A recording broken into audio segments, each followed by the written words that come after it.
नमस्कार दोस्तों, आप सभी का एक बार फिर से स्वागत है आपके अपने YouTube चैनल प्रेब्स ऐप पे। दोस्तों, आज इस सेशन में हम बात करेंगे 11 नवंबर के करंट अफेयर्स के जितने भी इंपॉर्टेंट क्वेश्चन बनते हैं उन सभी के बारे में।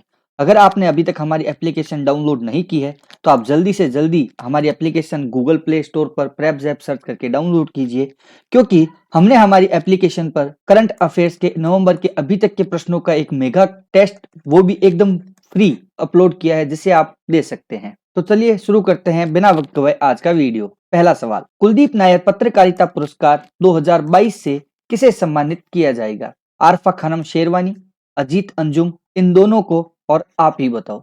आरफा खानम शेरवानी और अजीत अंजुम, इन दोनों को ही कुलदीप नायर पत्रकारिता पुरस्कार 2022 से सम्मानित किया जाएगा। ये पुरस्कार गांधी पीस फाउंडेशन द्वारा दिया जाता है और इसकी शुरुआत की गई थी साल 2017 से, जिसमें रवीश कुमार को पहली बार ये पुरस्कार मिला था।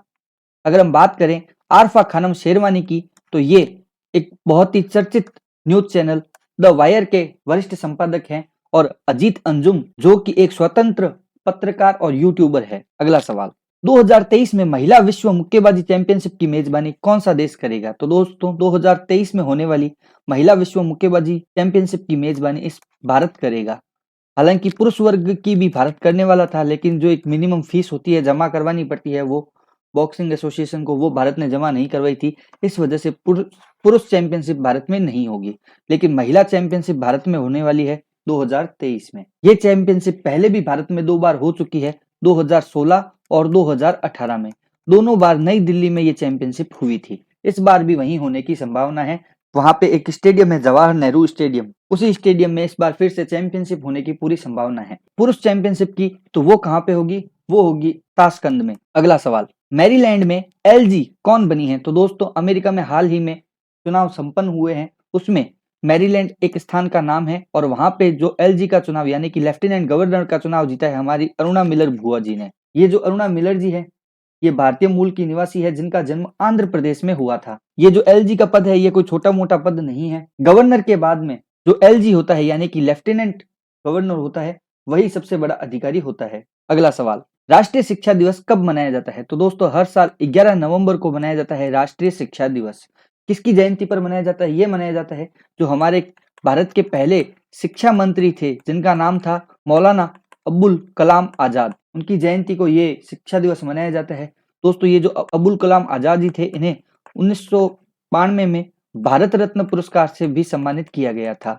राष्ट्रीय शिक्षा दिवस की थीम के बारे में, तो इस बार की थीम है पाठ्यक्रम और शिक्षा को बदलना। अगला सवाल, विश्व उपयोगिता दिवस 2022 की थीम क्या है? कोरोना को हराना, हम स्वस्थ देश स्वस्थ, हमारा स्वास्थ्य, अपना काम बनता, भाड़ में जाए जनता। ऐसा आपको नहीं सोचना है। इस प्रश्न का सही उत्तर होगा हमारा स्वास्थ्य। विश्व उपयोगिता दिवस हर साल नवंबर का जो सेकंड गुरुवार होता है उस दिन मनाया जाता है, और इस बार ये मनाया गया 10 नवंबर को। इस दिन का क्या महत्व है? तो इस दिन का उद्देश्य ये है और महत्व भी यही है कि पेशेवर, औद्योगिक, शैक्षणिक, नागरिक और सरकारी समूहों के समुदायों को एक सामान्य लक्ष्य की दिशा में काम करने के लिए प्रेरित करना ही इस दिवस का मूल महत्व है। अगला सवाल, 18वां अंतरराष्ट्रीय टेलीमेडिसिन सम्मेलन कहाँ आयोजित किया जाएगा? केरल के कोच्चि के अंदर 18वां अंतरराष्ट्रीय टेलीमेडिसिन सम्मेलन आयोजित किया जाएगा। वो 10 से 12 नवंबर तक आयोजित होगा, जिसमें मुख्य अतिथि, ये इंपॉर्टेंट है, आप याद रखना जरूर, मुख्य अतिथि कौन होंगे? एस सोमनाथ। सोमनाथ, ये जो वही एस सोमनाथ जी है जो कौन है? इसरो के वर्तमान अध्यक्ष हैं। अगला सवाल, G20 समिट का आयोजन कहाँ किया जाएगा? तो दोस्तों, इंडोनेशिया के बाली में G20 समिट का आयोजन किया जाएगा, और नरेंद्र मोदी जी इसमें हिस्सा जरूर लेंगे, और हिमाचल प्रदेश की कुछ कलाकृतियां उन्हें, जो अपने साथीगण होंगे, उनको भेंट देंगे। 1 दिसंबर को भारत G20 की अध्यक्षता ग्रहण करने वाला है। अगला सवाल, पर्पल फेस्ट का आयोजन अगले साल कहाँ 6 से 8 जनवरी तक किया जाएगा? तो दोस्तों, गोवा में पर्पल फेस्ट का आयोजन किया जा रहा है, जिसका उद्देश्य विकलांगता के दृष्टिकोण को बदलना और ऐसे समाज का निर्माण करना है जिसमें दिव्यांगों को भी बाकी सभी के जैसे व्यवहार किया जाए। ये अपने प्रकार का एक पहला ऐसा उत्सव है जो भारत में हो रहा है। गोवा की राजधानी में इस उत्सव का आयोजन किया जाएगा, और जो गोवा के मुख्यमंत्री है प्रमोद सावंत जी, इन्होंने इस पर्पल फेस्ट का हाल ही में लोगो भी जारी किया है।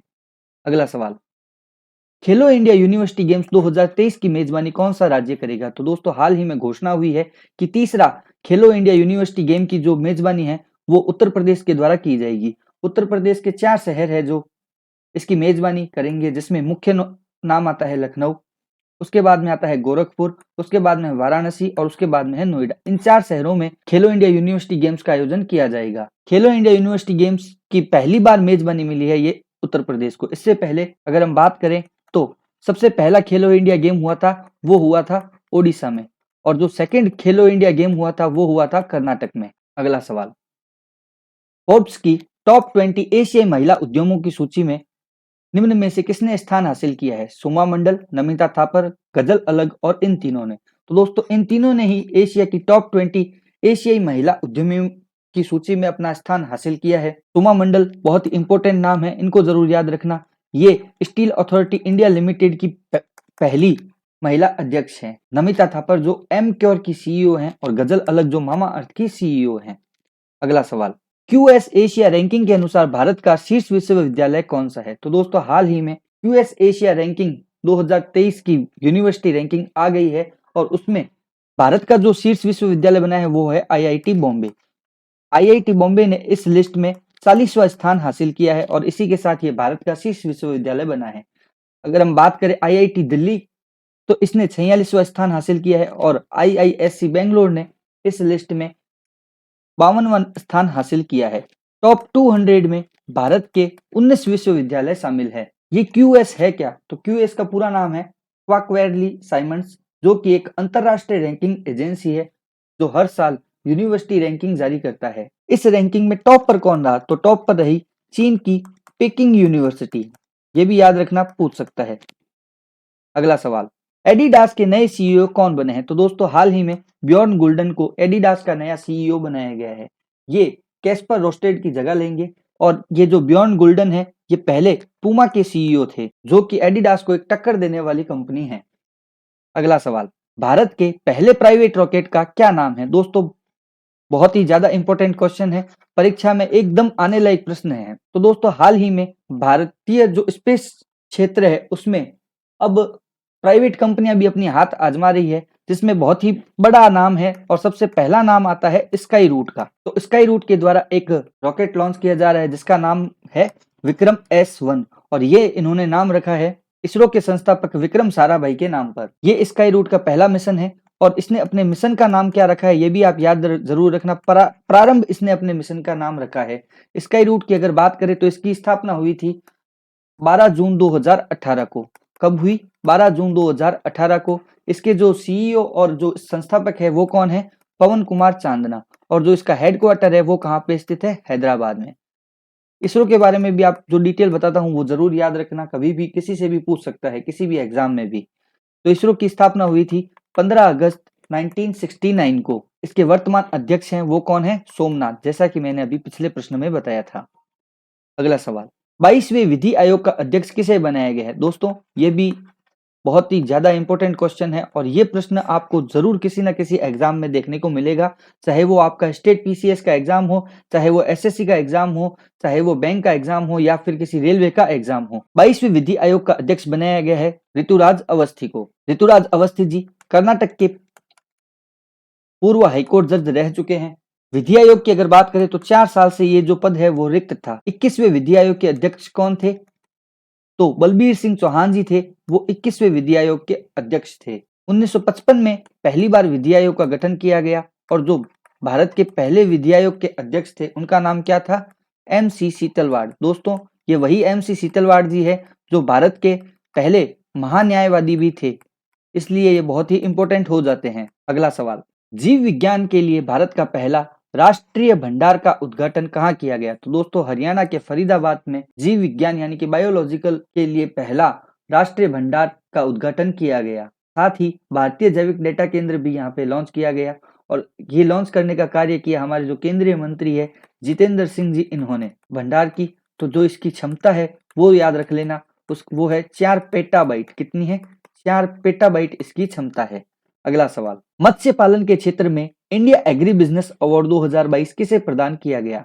तो ये प्रदान किया गया राष्ट्रीय मत्स्य विकास बोर्ड को, जिसे हम NFDB के नाम से जानते हैं। इसकी स्थापना 2006 में की गई थी। इसका जो मुख्यालय है वो हैदराबाद में स्थित है। और जो वर्तमान में इसकी सीईओ है उनका क्या नाम है, सुवर्णा जी। और मत्स्य उत्पादन में भारत का तीसरा स्थान है। मत्स्य पालन के क्षेत्र में तो राष्ट्रीय मत्स्य विकास बोर्ड को दिया गया, लेकिन अगर हम बात करें कृषि क्षेत्र में तो वो भी याद रखना इंपॉर्टेंट हो जाता है। कृषि क्षेत्र में दिया गया हरियाणा को। किसको?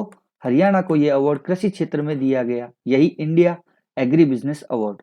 अगला सवाल, उपराष्ट्रपति जगदीप धनखड़ जी आसियान भारत स्मारक शिखर सम्मेलन के लिए किस देश के दौरे पर गए हैं? तो दोस्तों हाल ही में जगदीप धनखड़ जी कंबोडिया गए हैं आसियान भारत स्मारक शिखर सम्मेलन में भाग लेने के लिए। साथ ही साथ वो 70वीं पूर्वी दक्षिण एशियाई सम्मेलन में भी भाग लेंगे। ये धनखड़ जी की पहली विदेश यात्रा है उपराष्ट्रपति बनने के बाद में। अगला सवाल, वीरांगना सेवा केंद्र वीएसके की सिंगल विंडो सुविधा किसके द्वारा शुरू की गई है? हाल ही में भारतीय सेना ने वीरांगना सेवा केंद्र जो कि एक सिंगल विंडो क्लियरेंस सिस्टम है उसकी शुरुआत की है, और ये शुरुआत की है सैनिकों की पत्नियों के कल्याण और शिकायत निवारण के लिए। इन्होंने अपना एक मोटो भी रखा है, taking care of our own no matter what. यह सुविधा आर्मी जो वेटरन्स की पोर्टल है उस पर उपलब्ध होगी। अगला सवाल, अंतरराष्ट्रीय टी20 में 4000 रन बनाने वाले पहले बल्लेबाज कौन बने हैं? ये चारों ही ऑप्शन गलत है। सही ऑप्शन है विराट कोहली। कोई प्रिंटिंग मिस्टेक या टाइपिंग मिस्टेक हो गई है, सही ऑप्शन आप जरूर नोट कर लेना, वो है विराट कोहली। विराट कोहली केवल भारत के नहीं दुनिया के ऐसे पहले बल्लेबाज है जिन्होंने इंटरनेशनल टी20 में अपने 4000 रन कंप्लीट किए, और ये कारनामा इन्होंने किया सेमीफाइनल में इंग्लैंड के खिलाफ। हालांकि भारत को इंग्लैंड के हाथों सेमीफाइनल में एक करारी हार झेलनी पड़ी, लेकिन हार और जीत खेल का हिस्सा है, इसलिए किसी को इस बात के लिए नफरत मत करे कि वो मैच हार गए। अगला सवाल, मुख्यमंत्री देवदर्शन यात्रा योजना किस राज्य द्वारा शुरू की गई है? तो दोस्तों गोवा के जो प्रमोद सावंत हैं मुख्यमंत्री, उन्होंने हाल ही में 50 प्लस के जो भी आदमी हैं उनके लिए एक योजना शुरू की है, और उसका नाम है देवदर्शन यात्रा योजना। इस योजना के तहत जिनकी उम्र 50 से ज्यादा है वो आवेदन के पात्र होंगे, और उनमें से ही कुछ लोगों को चयनित कर दर्शन करवाए जाएंगे, जिसमें वेलंकनी जो कि तमिलनाडु में है, एक फेमस नाम आपने जरूर सुना हुआ होगा, शिरडी के साईं बाबा का दर्शन करवाया जाएगा, और तिरुपति मंदिर जो कि आंध्र प्रदेश में है उसके भी दर्शन करवाए जाएंगे। अगला सवाल, हाल ही में किस राज्य में 10 नवंबर को बाजरा दिवस मनाया गया? तो ओडिशा के अंदर 10 नवंबर को बाजरा दिवस मनाया गया। हिंदू माह मुगसर के पहले गुरुवार को ओडिशा में बाजरा दिवस मनाया जाता है, जो कि इस बार आ रहा था 10 नवंबर को। ये बाजरा दिवस साल 2017 से मनाना स्टार्ट किया गया था, जिसका उद्देश्य है बाजरे के उत्पादन को बढ़ाना। एक और इम्पोर्टेंट फैक्ट आपको जरूर याद रखना है जो ऑलरेडी एग्जाम में कई बार आ चुका है कि 2023 को बाजरा वर्ष घोषित किया जा चुका है, जो कि अगले साल है। अगला सवाल, अखिल भारतीय रबड़ उद्योग संघ का नया अध्यक्ष किसे बनाया गया है? तो रमेश केजरीवाल जी को अखिल भारतीय रबड़ उद्योग संघ का नया अध्यक्ष बनाया गया है। ये सावर धनानिया की जगह लेंगे। इस रबड़ उद्योग संघ की जो स्थापना है वो 1945 में हुई थी। शशि सिंह जी को इसका उपाध्यक्ष नियुक्त किया गया है। अगला सवाल, दक्षिण भारत की पहली वंदे भारत एक्सप्रेस को किसने हरी झंडी दिखाई? तो हमारे जो प्रधानमंत्री है नरेंद्र मोदी जी, वो दक्षिण भारत के दौरे पर है, और इसी दौरे के दरमियान इन्होंने बेंगलोर के क्रांतिवीर सांगोली रायण्णा, जिसे हम KSR रेलवे स्टेशन के नाम से जानते हैं, वहां से दक्षिण भारत की पहली वंदे भारत एक्सप्रेस को हरी झंडी दिखाई। ये जो वंदे भारत एक्सप्रेस है दक्षिण वाली, ये मैसूर से चेन्नई के बीच में चलेगी। इसके साथ ही इन्होंने एक और ट्रेन को हरी झंडी दिखाई जिसका नाम है काशी दर्शन, यानी कि अब अगर दक्षिण भारत के किसी भी व्यक्ति को काशी के दर्शन करने की इच्छा है तो वो इस ट्रेन में बैठकर आ सकता है आसानी से। अगला सवाल, स्विट्जरलैंड ने किस खिलाड़ी को फ्रेंडशिप एम्बेसडर नियुक्त किया है? तो जो हमारे भारत के गोल्डन बॉय है नीरज चोपड़ा जी, इन्हें स्विट्जरलैंड द्वारा फ्रेंडशिप एम्बेसडर नियुक्त किया गया है, जिसका उद्देश्य है कि भारतीय पर्यटकों को बढ़ावा देना। नीरज चोपड़ा जी स्विट्जरलैंड अभी घूमने गए हुए थे, और वहीं पे जो स्विट्जरलैंड में एक स्थान है लूसाने, वहां पे एक म्यूजियम है जिसका नाम है ओलंपिक म्यूजियम, और इस ओलंपिक म्यूजियम में इन्होंने अपना गोल्डन भाला, यानी कि जिस भाले को फेंक कर इन्होंने गोल्डन मेडल जीता था, उसको यहाँ पे दान दे दिया है। अगला सवाल, कावेरी दक्षिण वन्य जीव अभ्यारण्य कहाँ स्थित है? दोस्तों ये बहुत ही कंफ्यूजन करने वाला लेकिन बहुत ही इंपॉर्टेंट क्वेश्चन है। कावेरी दक्षिण वन्य जीव अभ्यारण्य स्थित है तमिलनाडु के अंदर, और हाल ही में जो तमिलनाडु के मुख्यमंत्री है M.K. स्टालिन जी, उन्होंने इस अभ्यारण्य को राज्य का 17वां वन्य जीव अभ्यारण्य घोषित किया है। एक बहुत ही इंपॉर्टेंट चीज है जो आपको याद रखनी है, अगर आपको पूछ ले कावेरी वन्य जीव अभ्यारण्य कहाँ है तो वो कर्नाटक में स्थित है, लेकिन अगर आपको पूछे कावेरी दक्षिण कहाँ है तो वो तमिलनाडु में स्थित है। इसके अलावा तमिलनाडु में अन्नामलाई टाइगर रिजर्व इंपोर्टेंट है जो आपको याद रखना है, और एक और आपको याद रखना है मदुमलाई नेशनल पार्क, ये दोनों भी कर्नाटक में स्थित है, आप याद रखना, इंपॉर्टेंट है दोनों ही। अगला सवाल, सरकार के आधार कार्ड नियमों में संशोधन के बाद अब से कितने सालों में आधार अपडेट करवाना जरूरी है? तो सरकार ने हाल ही में आधार कार्ड के नियमों में फेरबदल किया है और अब ये जरूरी कर दिया कि हर 10 साल में, मिनिमम 10 साल में आपको अपना आधार कार्ड के लिए वापस से डॉक्यूमेंट जो है देने होंगे, नहीं तो जो आपका आधार कार्ड है उसे इनवैलिड घोषित कर दिया जाएगा। अच्छी चीज है, इससे क्या होगा कि निरंतर पता चलता रहेगा कि कोई फर्जी आधार कार्ड तो नहीं बन रहा है। अगला सवाल, 41वें भारत अंतर्राष्ट्रीय व्यापार मेले 2022 का आयोजन कहाँ किया जाएगा? इसका आयोजन किया जाएगा नई दिल्ली में, और वो किया जाएगा 14 से 17 नवंबर तक के बीच में। अगला सवाल, एक और बहुत ही इंपॉर्टेंट प्रश्न जो कि आपको 101% किसी न किसी एग्जाम में देखने को जरूर मिलेगा, स्टैच्यू ऑफ प्रॉस्पेरिटी कहाँ स्थित है? प्रॉस्पेरिटी का मतलब होता है समृद्धि। क्या मतलब होता है? समृद्धि, यानी कि समृद्धि की मूर्ति कहाँ स्थित है? जैसा कि मैंने आपको थोड़ी देर पहले बताया कि जो हमारे पीएम मोदी जी हैं वो अभी दक्षिण भारत के आज दौरे पर हैं, और वहीं पर उन्होंने बेंगलोर में स्टैच्यू ऑफ प्रॉस्पेरिटी का अनावरण किया है। इतिहास गवाह है कि जब जब किसी मूर्ति का अनावरण किया गया वो एग्जाम में जरूर आई है। जो एग्जाम में ऑलरेडी पूछी गई जो चर्चित मूर्तियां हैं, मैं आपको उनके बारे में भी इसी प्रश्न में बताने वाला हूँ। पहले बात करते हैं स्टैच्यू ऑफ प्रॉस्पेरिटी के बारे में।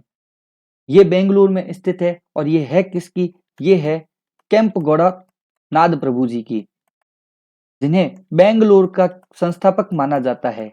क्या माना जाता है? बेंगलुरु का संस्थापक माना जाता है।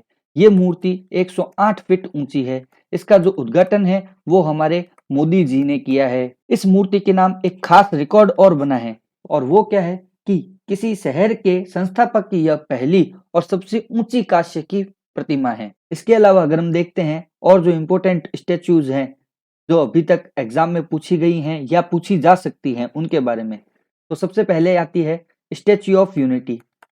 इसके बारे में तो शायद आप सभी जानते होंगे कि ये कहाँ पे स्थित है। केवड़िया गुजरात में स्थापित है। सरदार पटेल की ये मूर्ति है, 182 मीटर इसकी ऊंचाई है। उसके बाद में दूसरा जो इम्पोर्टेंट नाम आता है जिसे हाल ही में उद्घाटित किया था, स्टैच्यू ऑफ बिलीफ, जो कि भगवान शिव की मूर्ति है। कहाँ स्थित है? नाथ द्वारा राज संबंध में स्थित है। इसकी ऊंचाई कितनी है? 112.4 मीटर इसकी ऊंचाई है। दोस्तों, ये प्रश्न भी 100% किसी ना किसी एग्जाम में आने वाला है, खासकर जो राजस्थान की तैयारी कर रहे हैं उनके लिए बहुत ही इंपॉर्टेंट क्वेश्चन है। इसके अलावा एक और मूर्ति जो पूछी गई थी एग्जाम में वो है समानता की, यानी कि स्टैच्यू ऑफ इक्वलिटी की। ये संत रामानुज की मूर्ति है। किसकी? संत रामानुज की मूर्ति है। और कहाँ स्थित है? ये स्थित है हैदराबाद में। हाल ही में राजनाथ सिंह जो कि भारत के रक्षा मंत्री है, इन्होंने 2 मूर्तियों का अनावरण किया। पहली मूर्ति किसकी थी? वीर दुर्गादास राठौड़ की, जिसका उद्घाटन किया गया था रक्षा मंत्री राजनाथ सिंह द्वारा जोधपुर में। कहाँ किया गया? जोधपुर में एक जगह है सालवा काला, वहां पे इसका उद्घाटन किया था। और एक इन्होंने उद्घाटन किया है पन्नाधाय की मूर्ति का, जो कहाँ स्थित है? उदयपुर में स्थित है। ये दोनों भी इंपॉर्टेंट हो जाती है, दोनों ही याद रखना। जो हमारे रक्षा मंत्री है राजनाथ सिंह जी, इनके द्वारा इनका उद्घाटन किया गया है। अगला सवाल, नावी टेक्नोलॉजी ने किसे अपना ब्रांड एम्बेसडर नियुक्त किया है? तो दोस्तों, नावी टेक्नोलॉजी जो कि फाइनेंस की एक कंपनी है और पर्सनल लोन, होम लोन और इंश्योरेंस सेगमेंट में कार्य करती है।